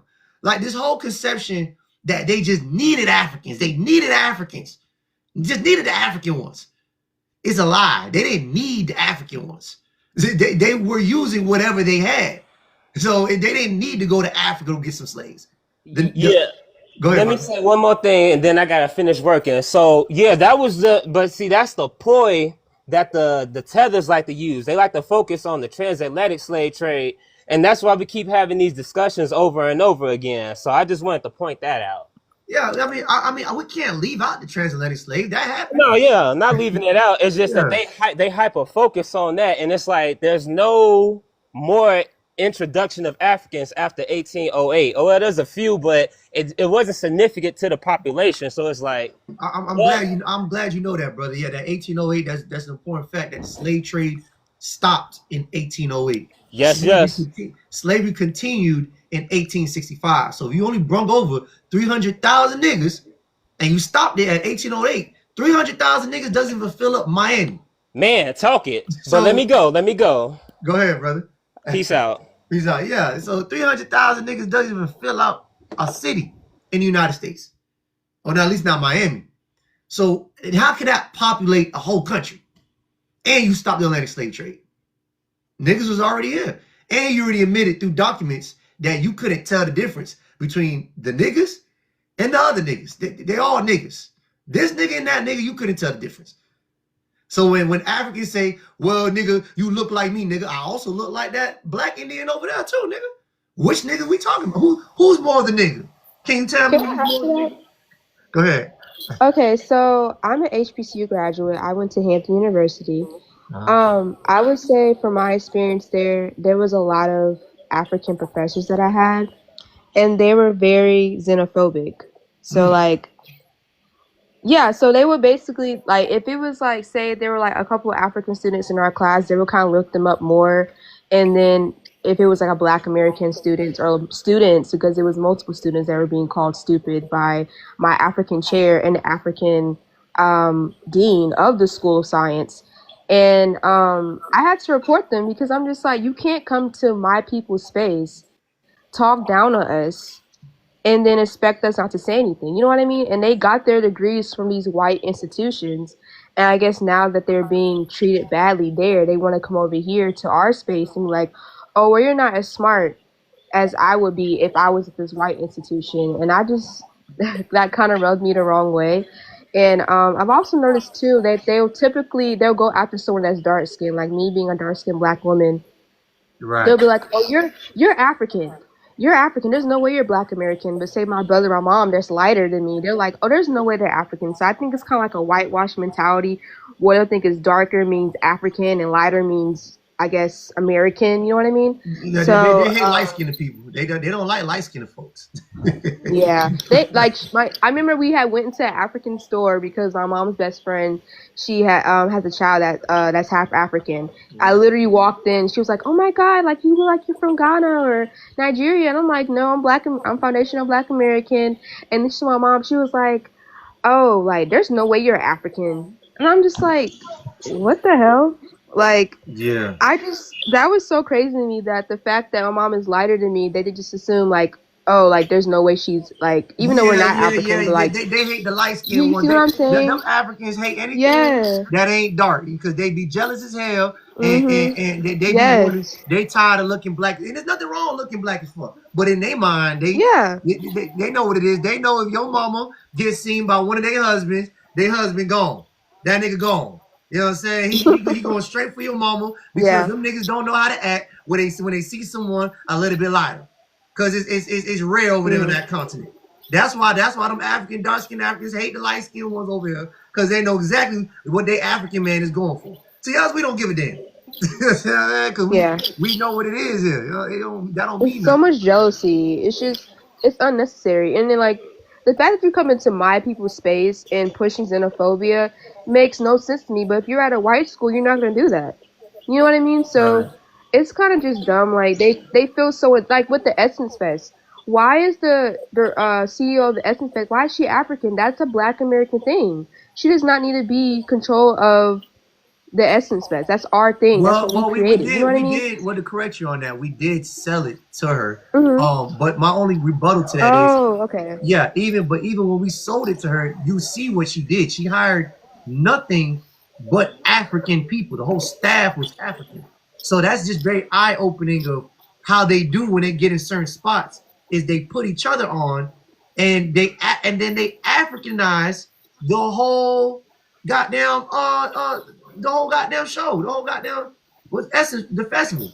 Like because when other groups of people, we have Asians who own some of the things that we're part of, but they don't flip it and make it an Asian thing. They still hire black and they still make it black, a black kind of thing. But when these So let me ask you a question. Go ahead. What is your opinion about Keke Palmer's new show called Southern Fried Rice? Have you heard about that? Damn shit. All right, there we go. Thank you, ma'am. All right, panel, we're moving on to the next topic. This is what I wanted to talk about. Thank you, because I'll be trying to get on here, but as soon as I open my mouth, y'all come flooding in here with all these different rhetoric. I don't want to talk about these damn Africans all goddamn day. Thank you, sis, for moving the conversation. Anyways, so Keke Palmer just came out with a show called Southern Fried Rice. And the way I view it is because I've seen a couple of episodes and the shit's horrible. Let me not sway y'all opinions. Some of y'all might say, oh my God, it's the best show ever. I think his shit is very cliche, is very stereotypical. I'm talking about this motherfucking Keke Palmer. The whole show is about an Asian who gets adopted by a black family. Now we all know better than that. Niggas don't adopt shit. Since when do black Americans ever adopt anybody? Only thing we adopt is a damn dog. And we don't even like adopting that. A lot of us like to, we like to go get the pure breed dogs. We like to go find breeders and shit. We don't even like going to the pound. Black folks don't like to adopt shit. Not saying we don't do it, but we're just not known for doing it. White people are known for adopting at 70 to 90%. Black people are known for adopting at 15 to 20%. So the whole rhetoric of the show is just offbeat. But she doesn't miss a beat when it's time to stereotype certain things like being ghetto, not having no financial aid, teenage pregnancy. Like why you had to throw in the teenage pregnancy? It sounds like for what? Like just to bring, you're trying to make this a black show, but you're making very stereotypical. And not only that, the star of the show is Asian. See what I'm saying? So I get it. I get her. I see what she's trying to do. She's trying to be different. You know what I'm saying? Because, these kind of shows are already played out. We already got 100 movies about niggas going to college. We got higher learning. Oh, you're not going to college, they ain't getting shot like Boys in the Hood. So she's trying to do something different because we already got a lot of different things, And she named the shit Southern Fried Chicken. We even got Asians looking confused. They're like, what the fuck? Ain't nobody asked for this kind of TV show. Ain't nobody asked for Asians to be intermingled with niggas. See what I'm saying? So the whole thing, I'm gonna tell you what I think. So the whole thing with this is we're just being shown. Well, there's two things I'm gonna say. We're being shown how, you know, people, Black American or blacks who are in positions of celebrity status or and when they have to give an image on black people, whether they're a rapper, entertainer, athlete, they have to include other groups of people. It's mandatory for them. We've seen it with Mona Leo. You repping Black American Sulan flag, but you're including African flags, Caribbean flags, all kind of nigga flags that don't want to do shit for us. But you got them niggas in there. Oh well. But when these niggas have their own music video, like Kodak Black or Mexican rappers, you don't see that flag other than that Mexican and that Haitian flag. And I'm talking that shit be up there waving in the wind, and they don't put that nigga flag up there, but they own. But when it comes to us, we feel like we have to share. And I feel like people are forcing us to share. Like, you know, the industries, the music industries, if it's not owned by a Nigerian, then it's owned by a Uish person. And they all have their rhetorics to make us keep selling. And like I keep telling y'all, it's about selling. It's about profiting. Nothing different than Mona Leo. Mona Leo made the music video to promote Pan-African so she could sell to every nigga. Everybody. So she could sell to everybody. If she only threw up the Black American flag, she knew that her marketing, her targeted audience, will only go to a specific group of people and maybe not have that far of a reach. I think that we're good enough. I think that we're good enough to promote just to us.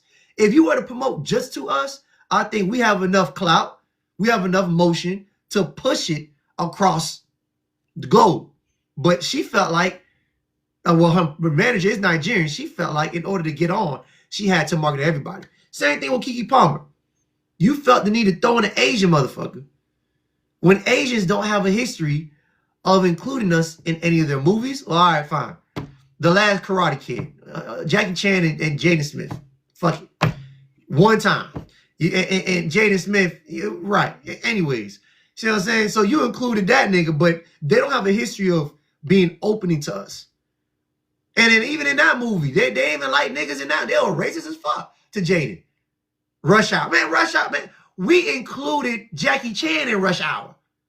He came in. If it was just Jackie Chan and another Asian motherfucker, nobody would have watched that shit. Because it would have been surrounded by Asian culture. That was a Black American theme, Black American jokes. Even Jackie Chan had to learn Black American dialect in order for it to be successful. Same thing with Keke Palmer. You're including Asians for whatever reason, for clout, to reach a broader, a more popular group of people. And on top of that, there's one character in the show who's she's the antagonist of the show. She's the bully. I'm talking, they chose a big girl too. They chose the most meanest looking Black American girl they could find and made her the bully. Everybody else, they made them have some type of aesthetic. They made this girl the villain of the show and said that she was the bully. She's the one who's bullied the Asian, but that motherfucker was standing on business. She had her Black American flag on one side of the dorm room, and she looked at that Asian motherfucker and said, "You not one of us, nigga. I don't give a damn who raised you, nigga." Standing on business. And they demonized her. The show demonized her. They said that she was tripping. They said that she got a chill. She got a problem. She was the antagonist of the show, promoting that anytime Black Americans stand on business, we're seen as extremists and we're seen as unfair, knowing damn well other groups of people do not accept us in their culture. But anyways, go ahead, Renisha, talk to me. Yeah, I definitely agree with everything you're saying.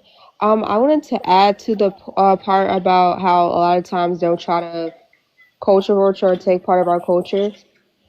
There's this actor. He's married to this woman. I forgot her name. I think his name is like Kofi, something. He's like mixed with African and German. Right. And he had this podcast. It's like with these other Black American. And he said when he came to America to be an actor, he had to study Black Americans. and like how we like moved, how we talk, because it's like a certain swag that we have that no one else can do. Right.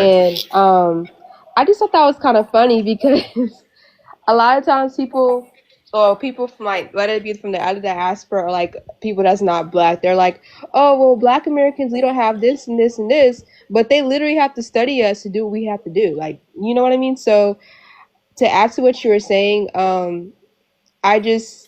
I think it's kind of funny how they study us, but you know, they can't replicate what we can do.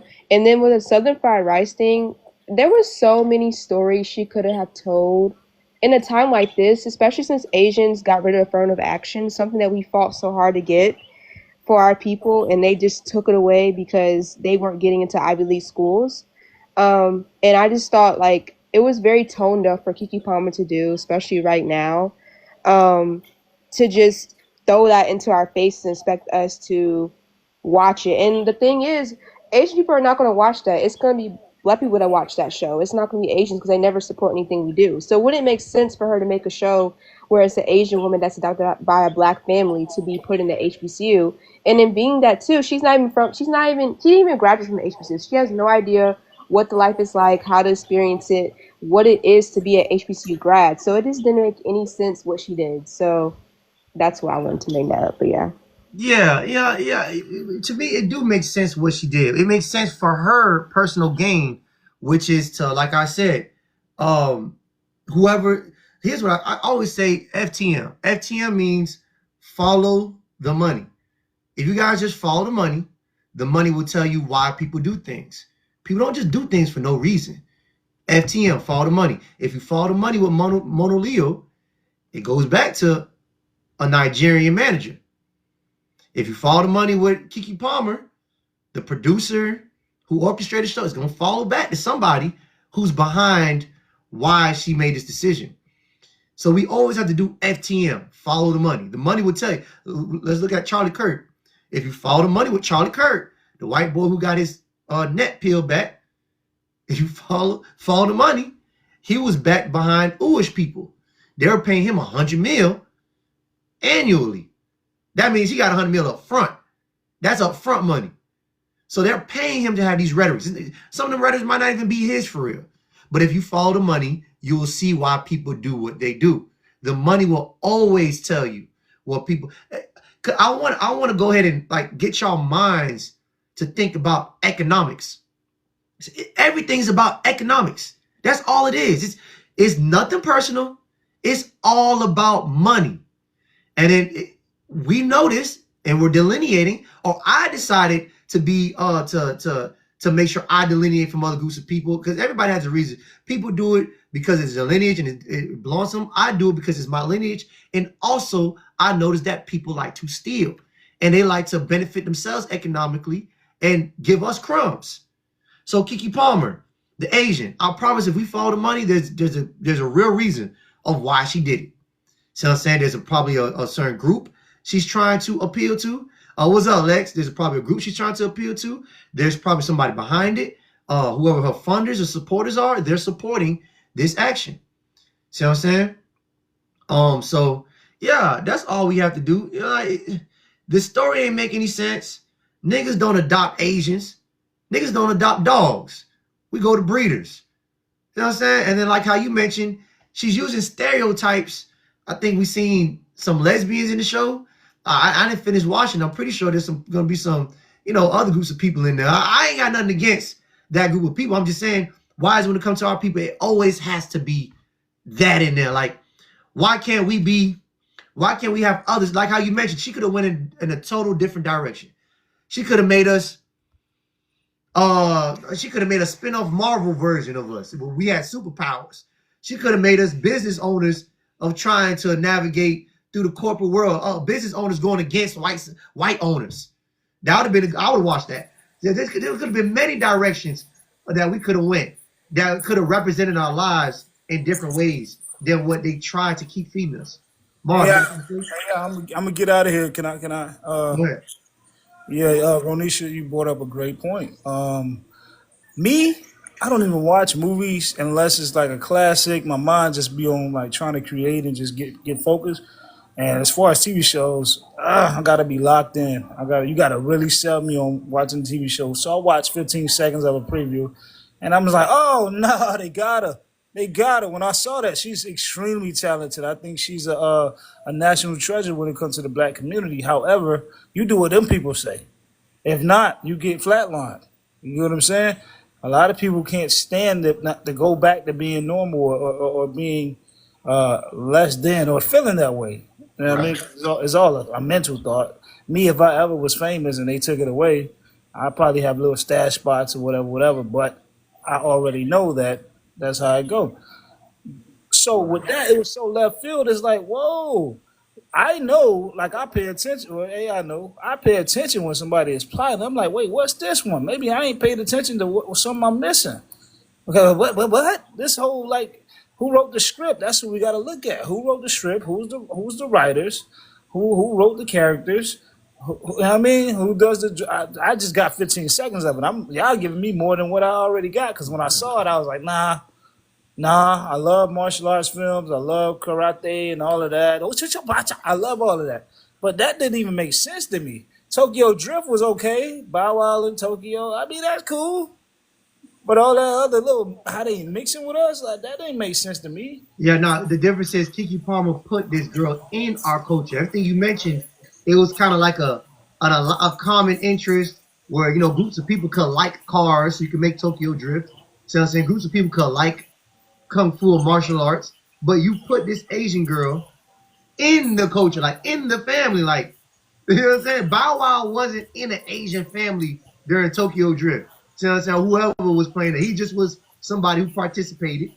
Yeah, I said to myself when I saw the preview, I mean, like, I'm gonna watch it because it's Keke Palmer as far as the preview. But when I seen 15 seconds, maybe 30 seconds, I said they just be doing shit. I land my plane, but I gotta get up out of here. I listen to you. I'm just solid. All right, Ma, appreciate that, brother. Be easy. Bye. Have a good day. All right, you too. Yeah, y'all. Pharaoh, you had something to say, brother?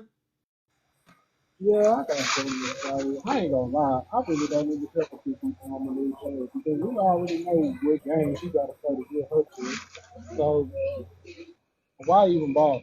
Real talk. And plus, I really don't even watch TV like that no way. I watch old gangster films and whatnot. And I watch educational shit. Wait, brother, I can't hear you that. I can't hear you that well. Hold on. Can you hear me now? Yeah, go ahead. Repeat what you All said. right. Now, what I was saying was like, I really don't care about Keke Palmer new show because we already know what Keke Palmer got to do to get that check that she getting anyway. So she know what game she got to play, and she gonna play that game. And let's be real, Keke Palmer shows don't even last that long on TV. Like every time I've seen Keke Palmer in the show, that show only lasted like 3 years at max. Man, Keke Palmer, shit. What was the last successful show she was in? On Nickelodeon, she had a show. Yeah, it was like True Jackson, VP, something like that. I remember because my little sister used to watch it. Then I used to watch the Little Romeo show and Just Jordan when it used to come on right after that shit. Right. And Yeah, I want to highlight something. This is what's why up? these FBA spaces on TikTok, this is what we're doing on the media. When I come on my panel and other groups of people come on their panels and we start shedding light, what we're doing is we're changing the narrative, how people look at us. This is what you call taking control. Because what I want to say is, you know, we got some people out there who saying, well, all y'all doing is going live on TikTok and all y'all doing is just having these talking rhetorics. You don't believe, man, listen. Media control is very important. The fact that we're getting on these platforms and we're having these discussions is putting us in control of what's being seen in front of our people because they feed us a lot of bullshit. Even our own people feed us bullshit when they get in certain positions. It's called you have to put on a dress. When black people get in a certain position, they have to put on a dress. Now, y'all take that meaning for whatever we want to take it as, but you know what I'm saying? That's what it is. And I pretty much want to land there. And that's pretty much all I got for today. Anyways, y'all take care of yourself. Appreciate everybody who participated. Pharaoh, brother, you be easy, dog. So, G.